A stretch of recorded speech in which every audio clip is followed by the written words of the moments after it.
தைப்பூச திருவிழா இந்தியாவில் மட்டுமல்ல மலேசியாவிலும் அதிக பிரபலம்.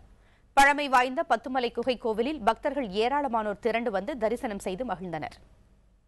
1881ஆம் ஆண்டு முதலில் வேல் வைத்து வணங்கப்பட்ட பத்துமலை குகை கோவில் இன்று மலேசிய இந்துக்களின் பிரதான ஆலயமாகவும் முன்னணி சுற்றுலா தலமாகவும் விளங்குகிறது.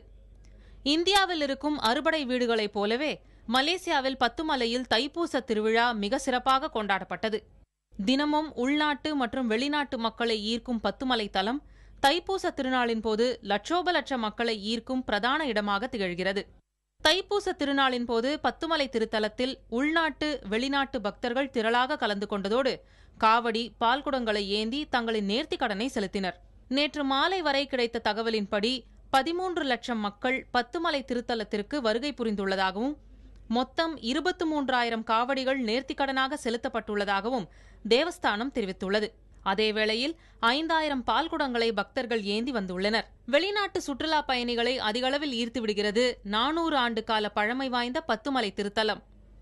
ஏற்கனவே இந்த ஆண்டை மலேசியாவிற்கு சுற்றுலா பயணிகளை வரவேற்கும் ஆண்டாக மலேசிய அரசு அறிவித்துள்ளது. பக்தர்கள் பால்குடம் ஏந்தி செல்வதையும் விதவிதமான காவடிகளையும் அருகிலிருந்து ரசித்ததோடு புகைப்படங்கள் எடுப்பதிலும் வெளிநாட்டு சுற்றுலா பயணிகள் மும்முரம் காட்டினர். தமிழர்களின் சமயம், கலை, கலாச்சாரம், பண்பாட்டு கூறுகள் முற்றிலும் மாறுபட்டவை மட்டுமல்ல, ஆழமான அர்த்தம் பொதிந்தவையும் கூட. இதனை விளக்கும் வகையில் மலேசியாவின் பத்துமலை குகை கோவில் தமிழர்களின் சிறப்பை உலக மக்களுக்கு எடுத்து எம்பும் ஒருங்கிணைந்த தலமாக விளங்குகிறது என பலர் நம்புகின்றனர். தமிழர் தம் சமயம், கலை, கலாச்சாரம், பண்பாடுகள் மாறுபட்டவை மட்டுமல்ல, மாறாக ஆழமான அர்த்தம் பொதிந்தவையும் கூட. அந்த வகையில் மலேசியாவில் அமைந்துள்ள பத்துமலை குகை கோயில் சமய ரீதியாக மட்டுமல்லாமல் தமிழர் ஒற்றுமை விழாவாக எடுத்தியம்பும் ஒரு தலமாகவும் விளங்குகின்றது. புதிய தலைமுறை செய்திகளுக்காக வணக்கம் மலேசியா ஒத்துழைப்போடு கோலாலம்பூரிலிருந்து குஷாலினி.